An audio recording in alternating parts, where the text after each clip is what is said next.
Okay, there's a good number of us already here. First of all, thanks very much for having decided to spend this afternoon, evening with us, rather than going and doing different things that you could be doing. We're really looking forward to showing you our brand new project, Got It, and that's what we're going to start doing if you think it's okay. Right? Oh, before I forget, by the end of the session, we are going to activate a chat, and you get a chance to ask any questions that you might have. Okay. In the meantime, I hope you enjoy the content. We're going to start off before. Just give me a sec here. Okay. I've got a presentation for us. Yeah. So, as I said, before we start dipping into our new project, Got It, I like us to get to know each other a bit better. And in order to do so, we've got a couple of questions here. The first one, which of the following statements do you best identify with? It's got three options. So in bed, very soon we're going to have a poll, and you'll be able to answer according to what you identify with more, okay?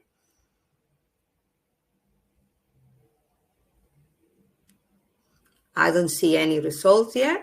Here we go. Yeah, we've got someone that teaches through projects. That's brilliant.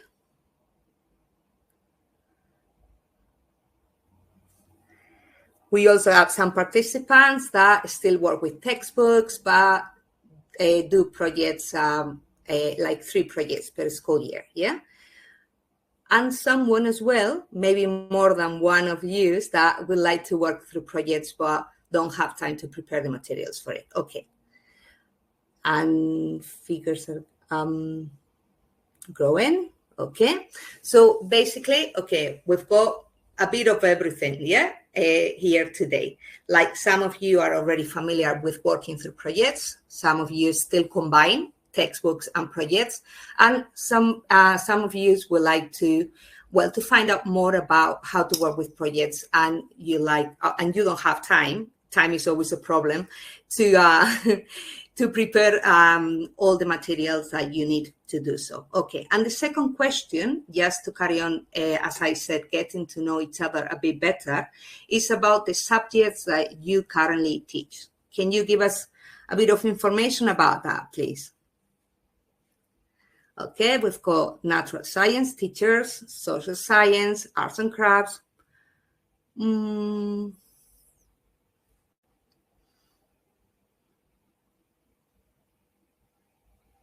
Okay. No physical education teachers so far, no religion, no music either. So it's mainly natural science, social science, arts and crafts. We've got someone that teaches that also does physical education. Okay. Okay, right. I think we've got it. So we're going to move forward. And the next thing we're going to do is start talking a bit about project-based learning, since our new project, Got It, follows that approach, okay? So basically, for those of you that are not that familiar with PBL, I'll be calling it PBL, okay, because it's shorter. So PBL, short for project-based learning. So project-based learning promotes active learning. The way is done is by putting the students, or just giving the students a challenge that, in this case, in Got It, we call it mission, that encourages them to investigate and to find answer to usually questions that are connected to real-world problems or matters. All this is done in a very collaborative way. And something very important about PBL is the fact that any subject or any content is welcome to be included in the project. This is what we call integrated learning. Okay. So when we talk about bilingual programs, okay, and as you know, ByME, we publish content for bilingual programs for different subjects. So when we talk about, when we think about bilingual programs, when we think about CLIL, content and learning, integrated learning, and we think about PBL, we see a connection between those three, especially CLIL and PBL, thinking about the 4Cs framework that maybe some of you are already familiar with. Basically, the 4Cs framework, it promotes the idea of communication, collaboration, creativity, and critical thinking, okay? And all these features that I'm going to be mentioning here, the idea is that we'll find them in our project later on when we go into the platform, right? So the first one, communication. PBL pays special attention to the way students express their ideas and opinions. Apart from paying attention to the way they do it, they give them lots of opportunities for them to express themselves, which is very necessary considering our students are learning curricular content in a language that is not their mother tongue, okay?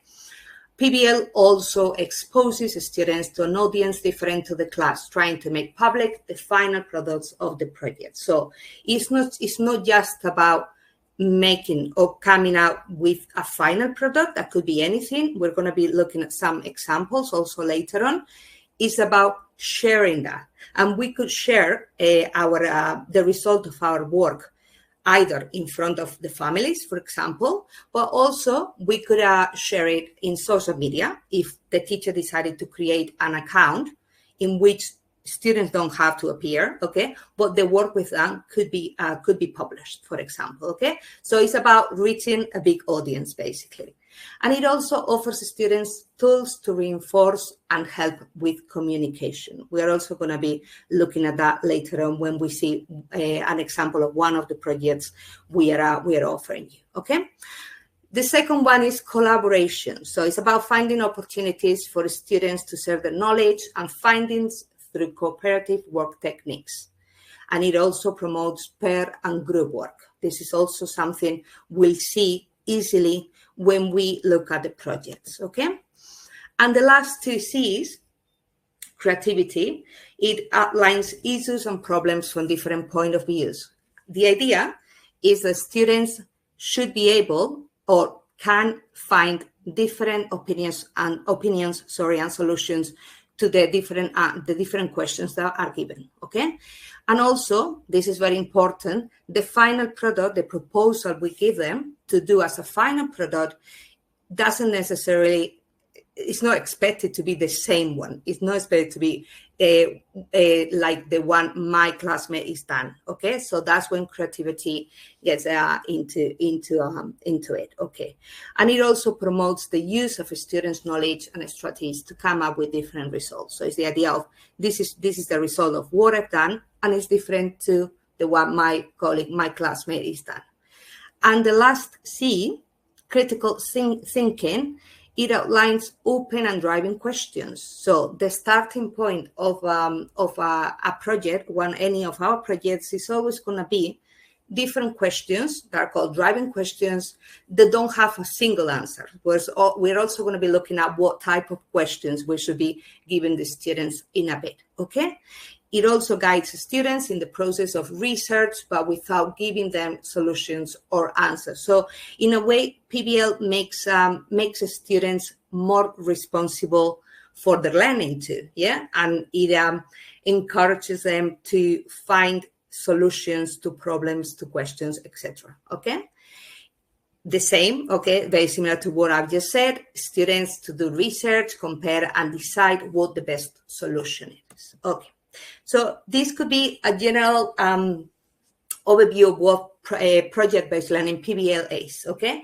If we look at this menu that we've got here, this is to do with the different steps of the project, okay? PBL has got their own way to call this, okay? The different steps of the project, and we've decided to call them a bit different. But if you compare the original denomination and what we call them, the idea is the same, okay? So here are 7 main sections or steps that we should follow when applying project-based learning. Kickstart is where the mission or the challenge is going to be. Remember what you know. Plan the project journey. And here we'll be looking at a planning tool that we call Kanban. Explore, create, present, and reflect. Because as I said before, it's not just about doing, but it's also about making it available or presenting it to a bigger audience, okay? Motivation and engagement are key words when we think about working through projects, okay? So where can we find throughout all the project, where can we find motivation and engagement? The starting point is the mission, is what we're going to give them. We're going to give the students. We give them a context and we throw a challenge at them, right? This is what we need to get out of the project by the end of the project, okay? And here you have two examples, like, for example, the project we're going to be looking at is about breads of the wall, and the challenge for them is to create their own bread recipe, for example, yeah? So topics, context, the driving questions as well, you know, because apart from the mission, then we're going to give them different questions that are going to guide them throughout the project to find out answers, right? And also something that I find really engaging for the students is, and I mentioned it before, is that as part of their learning process, they have a very active role, yeah? More than if we were thinking about more traditional tuition, okay?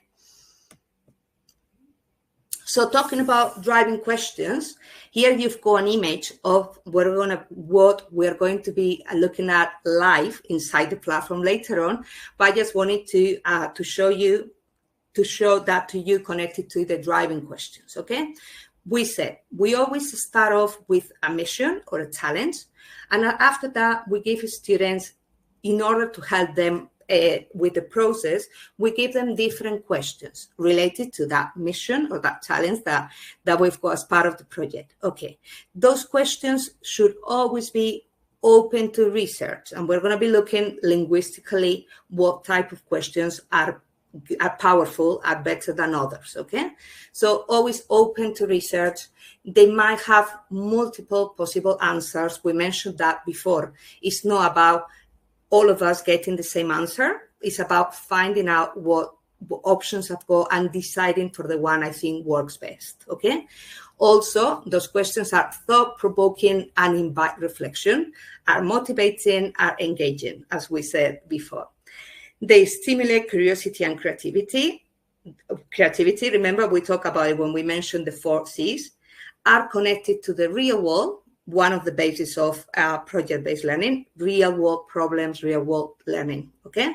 And can help a group move forward as a group, because we can never forget how PBL promotes a collaborative work, okay? So, just I said, linguistically, we're going to be looking at which ones work better than others, okay? And you see there that the most powerful questions begin with how, why, what if.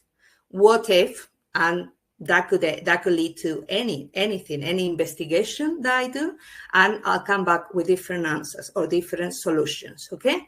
And on the other side, the least powerful questions, the yes or no questions. If we throw a question to our students and it's a yes or no answer, that's it. That's the end of the class, the end of the session, and even the end of the project. We don't have anything else to carry on with, okay? Which or what, who, and when, okay?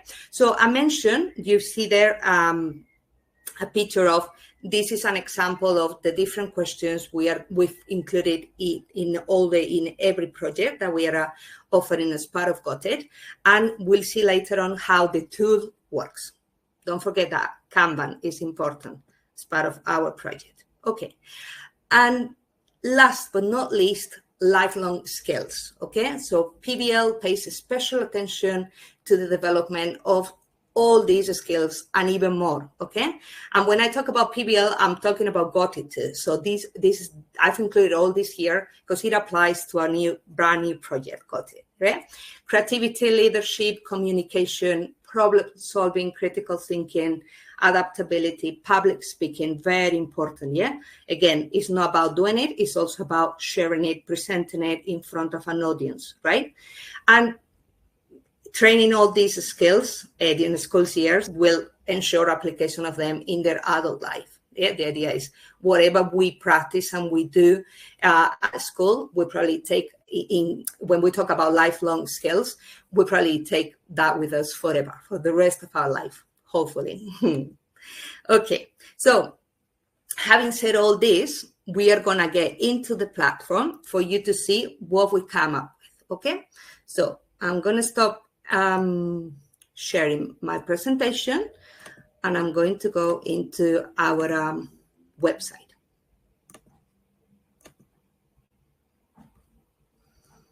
Okay, here we go. So this is what you see here is a menu with different proposals for projects, okay? And you see there are different titles, different images, and different topics, okay? So each of these projects got a different topic that combines content from different subjects that are usually covered in primary school. Particularly these 12 projects I'm showing you here are aimed at years 5 and 6 of primary students, okay? So if I think about ages 10 to 12-year-old students, yeah? Something different about this project, if we compare it to a textbook, is that you, teacher, are free to choose what content you want to cover. What we find, we've been publishing books for and projects for bilingual education for many years now. And what we find sometimes when we go and visit schools is that you tell us, well, you put this specific content in year 5, and I think it'd be better to cover it in year 6 because of the maturity of the students or whatever reason, right? So we've got it, and that's the beginning of the idea of flexibility, because you'll see there are many more throughout the session. We want to give you the chance to choose what topics you want to cover, okay? So there are no projects aimed at year 5 or year 6. All these ones are for the 3rd cycle of primary in Spain, and you can choose the ones you prefer to work with, 1 year or the other, okay? Also, the projects, I don't want to forget about to mention this, the projects have different lengths, okay? So you'll find that when you get into the projects, you'll find that they could be, recommended, because there's always a recommendation for, in terms of length. It could be recommended for like 20 sessions, 14 sessions. So we've got short, medium, and long projects, right? Also, you'll see later on, I'm spoiling this here, I know, but I can't wait to tell you about it, that all these projects allow personalization. So in terms of length, that's also important. That's something that could change the length of our recommended number of sessions, okay? But we'll look at that later. I'm going to go through a project for you, through one of these projects, for you to see that everything that I mentioned before is connected to our proposal, okay? This project, The Delicious Art and Science of Bread, if we look at the steps, this is similar to what I showed you earlier on. All the projects follow the same structure, okay? Even though they've got a different length, one or the other, but they all have the same structure, okay? And here we've got the menu with all the content, and here we've got another section that we call resources, and this is where you'll find all the documents, all the printable content that you need as a support for your project, okay? So, for example, we could click here on assessment, and you'll find anything that you need to assess the project, yeah? Okay, it's important to know that Got It does not come with any printed materials, like no materials for the students, not a notebook, a workbook or a book or anything printed, but for the teacher either. Like there is no a teacher guide, but you'll see where you'll find all the support you need for the project, okay? So I'm going to start going through the different sections, and this is the teacher's version of the project, okay? So what we've got here, as I said, there is no a printed teacher's guide, but I particularly find it handier to have all my teaching notes here. You see, all these are the ideas that we're giving you to cover this content in the class, okay? So the kickstart is the idea of this first section is to for students to connect with the topic we are going to be that's going to be a part of the project, okay? So the first section, is always going to be offering them something that motivates them and engages them, okay? And here, for example, what we've got is, as you see, a map. And when I click on the different icons, what I get is a video about bread in different countries, okay? So that's the idea. Also, I don't want to forget about this, but we've also included like tools that we hope will help you with diversity in the class, okay? And one of them is this tool that we call Immersive Reader. I'm just going to go into it for you to see what it is, okay? The Immersive Reader, what's going to help you with is, first of all, to get all the audio. You see, you can play, click on play, and you get the audio of all the text we've got here. And this is all the text that we've got in each of the pages of the project. But also, if I go here, reading preferences, I can choose the language that I want to see that content in. So imagine I've got students whose English or even whose Spanish is not their first language. They're struggling in English a bit, so they go a bit behind. But their mother tongue is French, right? So this is a very, very useful tool for you, because just by one click, you can get all the content in French or in any language that you wish, okay? So that's the idea. Okay, so going back to the main page, we're still at the beginning of our project. The idea, as I said, is to motivate and engage students. So we're always gonna give them some interesting facts about the topic that we're working with. And once we are connected with that topic, we are gonna offer them or just let them know or introduce them to the challenge, the mission. In this case, what we're going to expect from them is to create, their master recipe, okay?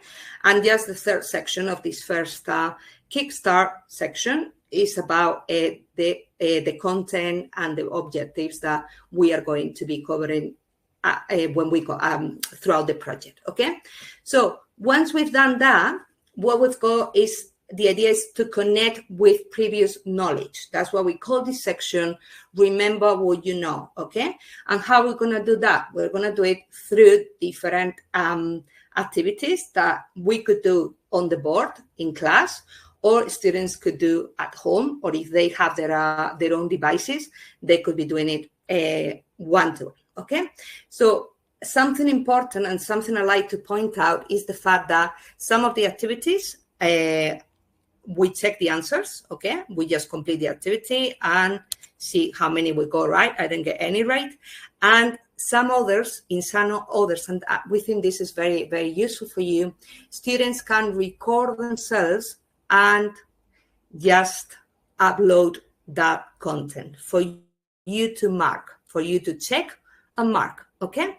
So we know, because we go and visit you a lot, in your schools, that sometimes the speaking is the most difficult part to cover or to work in class, because there is no time. You've got big number of students in a class, etc. So this could be something students could do away from school at home, and you get the work they're doing in terms of their speaking. Yeah. Okay. So we've already checked how much we remember about this topic or how much we knew beforehand. And it's time to start thinking ahead, okay? And we're working through projects, and we always need to plan ahead that project that we're going to be working with. Okay, so you saw a bit of it before, but I want to show you live, as I said, and this is connected to the driving questions that I mentioned before. We've got this tool here that's got, as you see, 4 different columns, okay? The initial column, that's a task, comes with, in this case, 16 questions that you might find is too many, so you might as well want to get rid of some of them, edit them. You can do whatever you want with them, okay? Maybe you want to put it down to just 10 questions, for example, yeah? So the idea is we have Kanban as the planning tool, because when I start working and exploring, investigating about this specific question, I can start moving ahead. And the idea is for all the questions that I've included as part of my project to be in the last column by the end of the number of sessions you're dedicating to the to this project, okay? So this is something students are going to be doing individually, so they can also organize the work they're supposed to be doing. Okay.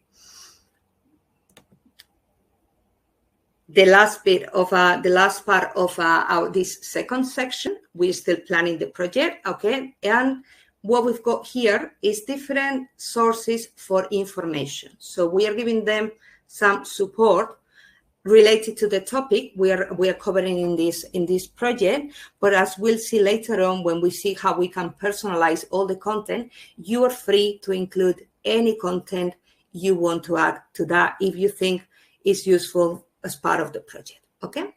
So we move into the section number 4, explore, and this is the longest one. This is like the core of the project, okay? And this is the one that is gonna take us longer to complete, because it's the part in which students are gonna be investigating, doing research, and trying to find answers to those questions, okay?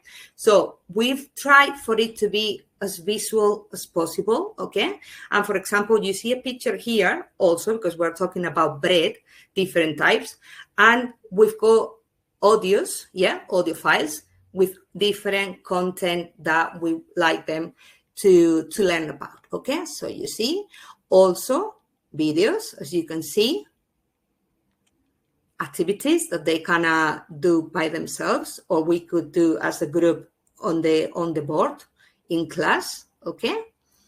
And also you see there is for some activities, the ones that are more open, okay, there's this opportunity to upload any work that we've done, okay? So well, I'm not going to say much about that now, because I'm going to explain it a bit later, okay? So we don't need to be looking at all the sections here. This is, as I said, the biggest, the longest section of our project. But the time comes when we have to define the product. So once we've got answers, we found the answers to all our questions, it's time to start looking at the final product. The final product is always the result of the work we've done. So maybe in this case that we're talking about breads of the world, I found that in, I don't know, in some country in Africa, for example, there's this bread that I haven't tried, but it looks very nice. So I could combine that with another one and create my own recipe, for example, or my own version of that bread. Yeah. So create, and the two other sections that we're going to be looking at are all based on questions. So we don't, as we said, we don't want to give them student solutions. We want to give them hints and questions for them to think and come to conclusions, sorry, and just be responsible of their learning, basically, yeah? So we've got here different questions. They're not on their own, okay? So it's not just a question and you need to find the answer, but we give them some ideas, tips, hints, okay, for them to find it easier to complete all this, okay? So this is the definition of the product. And this is the creation of the product. And again, you might see that that's very short. It just says create a final version of your master bread recipe, but you've got a lot of information here that is just for you as a teacher that could help with a creation of the final product. Okay, and time comes when, apart from as I said before, what we've done is time to prepare for the presentation. And we know this is something that many of our students, even lots of adults, find hard to do. Yeah. So there is a lot of content. There's a lot of support for you and your students to be able to start working on those public skills. Okay. To be able to present in an effective way. So here again, you see this section, number 6, is based on different questions. Okay. For students to reflect on what they've done and be able to express themselves in front of their audience, whatever their audience is, okay? So you see here, and the final presentation, ready, okay? And the final section is about reflection, reflecting on what we've done, how we've done as a group, and also the self-assessment. Okay, so I'm not going to dedicate more time to showing you the content, because at the end of the presentation we're going to give you an access to it, so you can do it by yourselves. But I'd like to go back to the main menu. Give me a sec here, okay, and just show you that I've got some projects here. And I've got some where you see there's like a black label that says edited, okay? Those are not extra projects, those are my own projects. And I'm going to show you how to do it, okay? So if I go back to the project we were looking at, and now I click on personalize. Can you see that? Okay. And when I click there, I get a pop-up window that says, you already have a personalized version of the delicious art and science of bread. Do you want to open it here? If I didn't have that, if I didn't have my own version, what it would say is something like, you are about to create your own version of the project. I'm just asking you not to be afraid to do so, because you're never going to lose the original version of the project. It's always going to be there, okay? So I'm going to open my new version for you to see what you can add, in which way you can personalize this, right? So here, I'm going to go into Explore, for example, and I'm going to go into this section. Every time I get into a section, again, I know I am now in my own version of the project, okay, my own project. But again, if I want to change any of this content, we need to go on personalize again. And I thought I never say this in front of anyone, but this is when the teacher, as teachers, become editors of the project. I can change everything that I want. I can add, I can delete, I can move, I can change the order if I want. Even the menu that you see at the beginning with different steps, that it follows an order that makes sense, yeah, for doing the project. But if you feel you wanted to add a different section, for example, you could, okay? So let me just show you how we can, you see, every time I see a plus icon like that, I click on it, and what I get is the different options the platform is giving me to add any text, for example. So I could just write whatever I want here. If I got my own notes, for example, cut and paste, I could include anything here, okay? I could also include different activities. For example, I'm just going to, as a warm up, I feel I want to include an activity with the vocabulary, the keywords that are going to be used, we're going to be working with in this section, okay? So again, you can include the activity. You've got actually different templates Yeah, we haven't got time to create one of each type, but all these are different templates that are going to help you create your own activities. Okay. Something very important that I heard many times when going and talking to teachers, and even me being a teacher myself. Okay.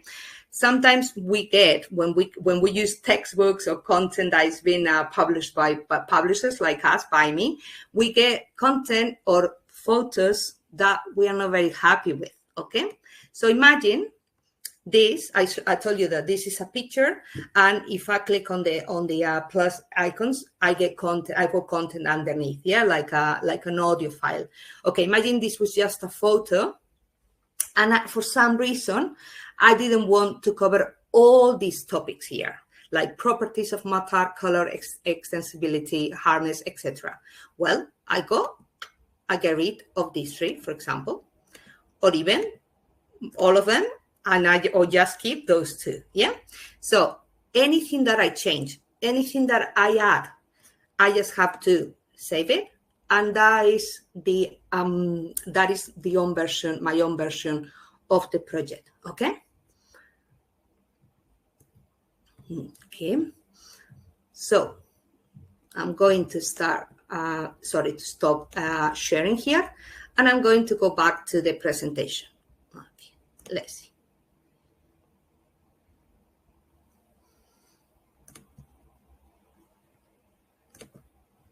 Just to summarize, because I'm aware of, having told you many things about the project, but these are the tools and functionalities that Got It comes with. Okay. In terms of content, you can create your personalized version of the projects. You can add or delete different content. You can create your own activities, and you can add images, links, videos, and audio files. Yeah. We teachers always have a video that is key to explain any content, whatever content we need to explain to our children, to our students. Okay, so we can add that to the project that we are working with in this case. Okay, also thinking about classroom tools, we've got turn to speak, timer, countdown, calendar, Kanban, very important for us to plan the project. Yeah, Immersive Reader, the tool that is going to help us get support in different languages, and also it contains the audio of all the content the project comes with. Assessment tools and learning strategies that we can, these are handouts that we can print out or project on the board. Yeah, and in terms of communication, we can create virtual classes. We can get together in a group with our students. Also, this is something very useful. If I'm working with another teacher, imagine a school where there are 4 groups for year 5, yeah? And I'm doing 2 of their groups, and a colleague of mine is doing the other 2. And we want to work in a similar way. We want to do the same project, for example. So as teachers, we could get connected at any change we make to the project. My colleague will get it too, yeah? So we can also manage the class groups, okay? Assign tasks to students, that's very important. Communicate between a teacher and a student, and very important, track the students' performance. So we get tracking of whatever work our students are doing on the platform, yeah? This is just a summary, as I said, because I'm aware of, having given you lots of information when showing you the project. So a very important question that there's going to be time for questions later on, but I just thought, and when I first Got It, I wondered this myself too. Is Got It a uniquely computer-based project? I want to explain this because the fact that Got It comes as a license, what you get, you don't get anything printed, you get a license and you redeem a code to go into a platform, might make us think that 100% of the work we are supposed to be doing, the students are supposed to be doing, is platform-based. It's not, okay? And here I've included 3 different examples of how got it. The platform, the license can be the base of our work, okay, of our project, sorry. But there's lots of work that can come out of the screen and be done in class as a group, in pairs, even the interactive activities, for example. And the first section that, if you remember, we call it Kickstart, okay? Did you know mission in this project? Okay, all that could be done in class. Most of us these days have a computer in class and a projector or a screen, okay? So it's something that wouldn't necessarily need to have for students to have their own device, okay? And to work digitally in class. It's true that it's very handy for students when they go back home, for example, to be able to revise, and they can do it on the computer, yeah? So the second section, remember what you know, also the same case, okay? Interactive activities that could be done as part of the group. And the last three sections, create, present, and reflect. That, if you remember, I said that they are all question-based for students to think and come up with solutions, conclusions, etc. Those three sections could be done not even looking at a screen. They could be done in paper because they can have all the questions and that. So as you see, there are some different ways to exploit the materials, okay, the project. And we are very conscious of not wanting students to spend all the time in front of a computer, in front of a screen. And that's why I found these different ways to explore it and to work with it, okay? Well, I've been talking for 45 minutes, nearly 45 minutes, so I think it's time for me to have a sip of water. And Gorka, we are going to activate the chat to see if there are any questions for us. And we have 50 minutes to be able to answer, hopefully, those questions. Feel free to ask whatever you are not clear about or anything that maybe I haven't mentioned, okay?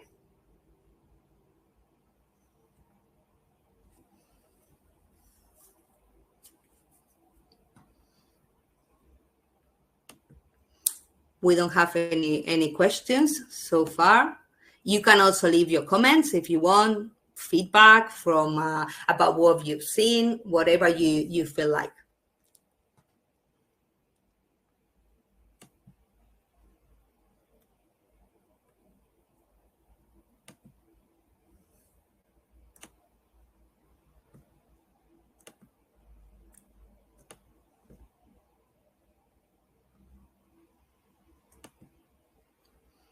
So there doesn't seem to be any questions, okay? So we're going to move. Oh, yeah, there's one. Joanna, is this already available? If so, just for third cycle. Yeah, Joanna, that's right. We've got the our first attempt to come up with something as different as this, because up until now we've published textbooks and more editorial projects, but this is something very new and that we're very excited about, to be honest, because it's different. Yeah. So we consider the years that we're going to be that we were going to aim it at, and our main thought was about years 5 and 6, because the students are more likely to work with computers, devices, and they are more independent as well. But this is going to continue growing up to years 1 and 2 of ESO, secundaria, and we might come up with different grades, different proposals for the rest of primary, okay? But I can't confirm that. But for sure, this year, this is nearly the end of the year, 2024, 25 will come up with materials, with content for secondary, for the first cycle of secondary education. Thank you. Okay, Susanna is got, I think it's a question, yeah? I've seen that the projects you saw were all for primary education. Is it possible to focus? Yeah, Susanna, I've just said that we'll come up with different projects for years 1 and 2 of secondary education, primero and segundo de la ESO, okay? So stay tuned, because we'll be showing that very soon. Thank you. Thanks for the suggestion, Joanna. You say we could adapt this. What do you think about the topics? Yeah, because you just read the titles, but did you feel kind of attracted by any of them? Or yeah, I can show the menu if you want. Okay, we've got. Thanks very much, Juan Manuel. You got it. That's good. That was the end of the talk today. Thank you. And I don't think we've got any more questions here. Thanks very much, Oliver. Okay, so just to finish with, I like to leave you with this. Actually, let me see if I can do it. I'm going to cut and paste the link to the platform. Okay, so it's easy for you to keep it. Give me just a sec and I'll do that. Okay. Oh, somebody's done it for me. Yeah, because I didn't introduce you to someone that is behind the scenes. That is Gorka, my colleague Gorka. Thanks very much, Gorka. Okay, so that's the link to the platform. And if you go into it, you just need to register. A very, very easy registration process. Okay, name, surname, and email address. And then you need to introduce the code. That code got _it_ demo, all in capital letters, is going to give you access for a month. Okay. Additionally, if you want to get a visit, a personalized visit in your school, we can get in touch with the sales representative that usually goes to your school, and we can go and talk about this and answer any of the questions that you might have. But I would recommend you getting into the platform and play a bit with it, because you find it very, very interesting. Okay. Thanks very much to everyone that is thanking us for this. And that's it. Thank you very much for, as I said at the beginning, for having come today. We hope we see you soon in another session, or who knows where. Thanks very much. Have a nice afternoon, evening. Thank you.